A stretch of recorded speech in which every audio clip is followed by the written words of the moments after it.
ఇకపై మీకు ఇష్టమైన ఫేవరెట్ సీరియల్స్ యొక్క ఫుల్ ఎపిసోడ్స్ యూట్యూబ్లో అందుబాటులో ఉండవు.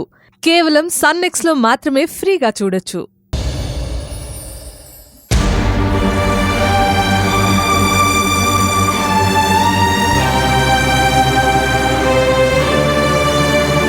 రాజశేఖర్ గారింటికి భోజనానికి వెళ్దామంటే నువ్వెందుకు వద్దంటున్నావు? ఇంత మొండిగా ఎందుకు వద్దంటున్నావో కారణం ఏంటో చెప్పానంది. మనలాంటి వాళ్ళని అలాంటి గొప్పవాళ్లు పిలవడం వాళ్ళు మనకిచ్చిన గౌరవం. అలా అని పిలిచిన వెంటనే భోజనానికి వెళ్ళడం బాగుంటుందా? అందుకే వద్దంటున్నాను. నువ్వేమో ఇలా ఆలోచిస్తున్నావు, రాజశేఖర్ గారు వేరే విధంగా ఆలోచించొచ్చు కదా. నేనందరి ముందు వాళ్ళని భోజనానికి పిలిచాను, వాళ్ళు రాలేదు, నా మాటకు గౌరవం ఇవ్వలేదని అనుకోవచ్చు కదా. అలా అనుకుంటే పర్వాలేదా? పర్వాలేదు. ఆనంది, కొంచెం దయ చూపించవే. రోజు హాస్టల్ భోజనమే కదా తింటున్నాం, ఒక్కరోజైనా పెద్దవాళ్ళ ఇంటి భోజనం తిన్నాం. రా ఆనంది, వెళ్దాం ప్లీజ్. ఆనంది, మేడం, ఆ దెబ్బేంటి?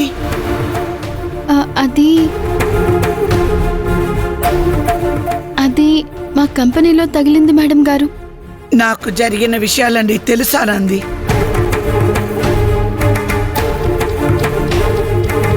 మీరు కూడా జరిగిన విషయం నాకు చెప్పలేదు కదా.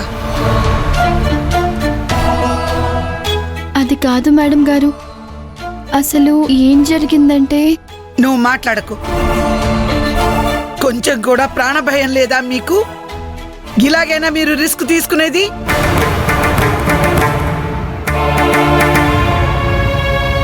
మీరందరూ నా హాస్టల్లో నా కంట్రోల్లో ఉన్నారు. మీకేదైనా జరిగితే మీ పేరెంట్స్కి నేనేం సమాధానం చెప్పాలి? ఆనందికి ఒక సమస్య వచ్చినప్పుడు ఎలా ఊరుకునేది మేడం? మీరే కదా మేడం సమస్య ఎదురైతే దాని గురించి భయపడొద్దు, ఎదిరించి పోరాడాలి అని చెప్పారు. అలాగని ఇంత పెద్ద ప్రమాదంలో ఇరుక్కుంటారా?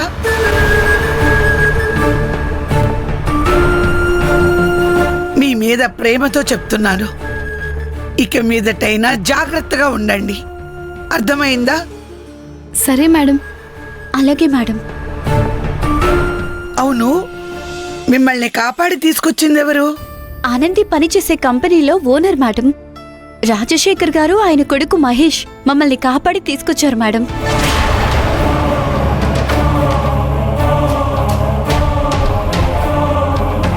వాళ్ళిద్దరూ రాకపోయింటే మేమేమైపోయే వాళ్ళమో తలుచుకుంటేనే భయమేస్తుంది మేడం. అవును, వాళ్ళిద్దరికీ ఏమీ కాలేదు కదా? లేదు మేడం, వాళ్ళిద్దరికీ ఏం కాలేదు.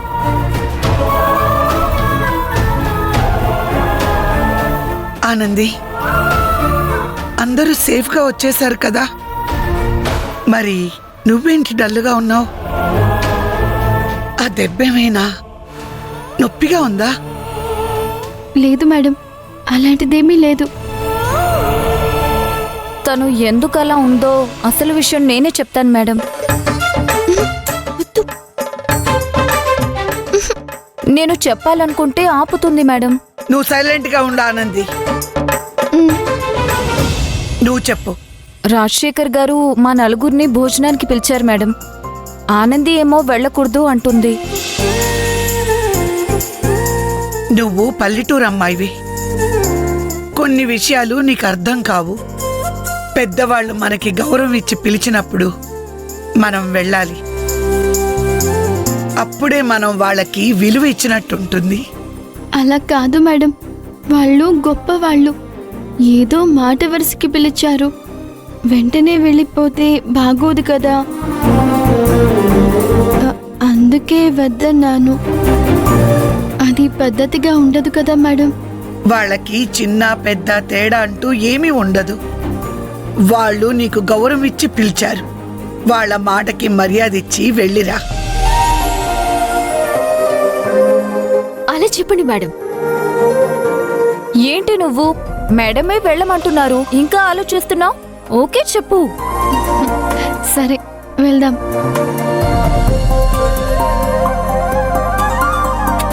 గుడ్. సరే, వెళ్ళిరండి. Thank you madam. పదా ఆనంది. పద పద త్వరగా రెడీ అయ్యి వెళ్దాం. Thank you madam.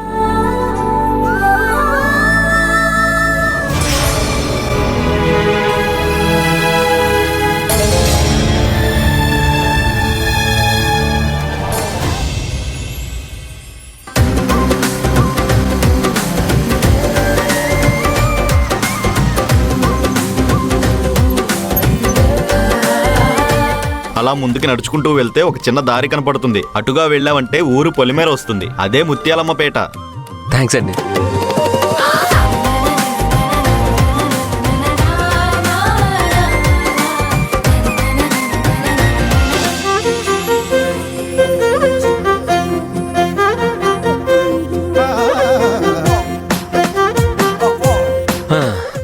మొత్తానికి ఊరి పొలిమేరకు వచ్చేసాను. ఆనందిలాగే ఊరు కూడా చాలా అందంగా ఉంది.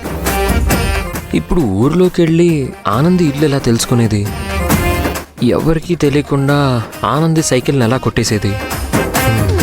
ఎలా కొట్టేయాలి? ఎలాగైనా కొట్టేయాలి. ఎలా? ఊర్లో ఉన్న పెద్ద మనుషుల దగ్గరికి వెళ్తే వాళ్ళతో ఏదో ఒకటి వాగితే నేను దొరికిపోతే? అలా మాత్రం చేయకూడదు.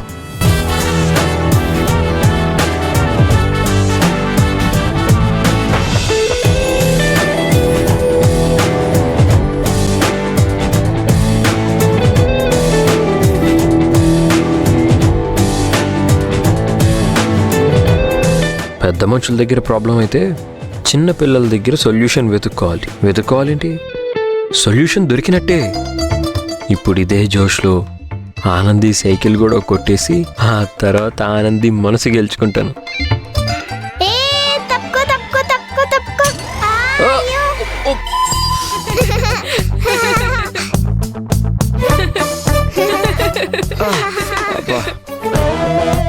ఏంటమ్మా ఇది?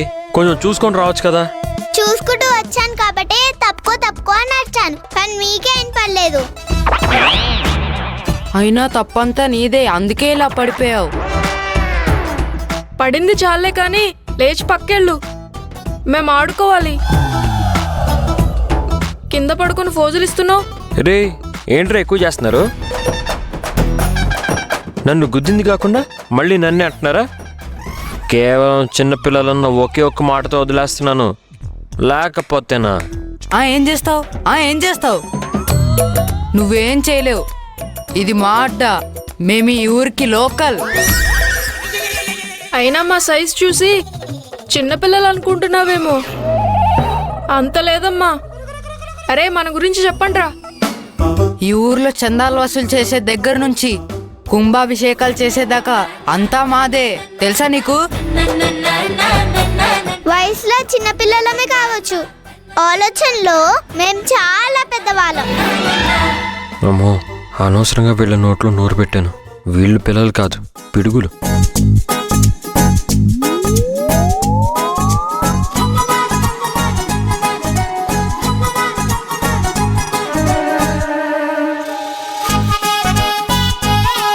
ముత్యాలమ్మపేట ఆనంది. ఇదేనా ఆనంది సైకిల్? ఈ ముదురులే ఆనంది ఫ్రెండ్స్, చిట్టి, చిన్న, సుబ్బునా.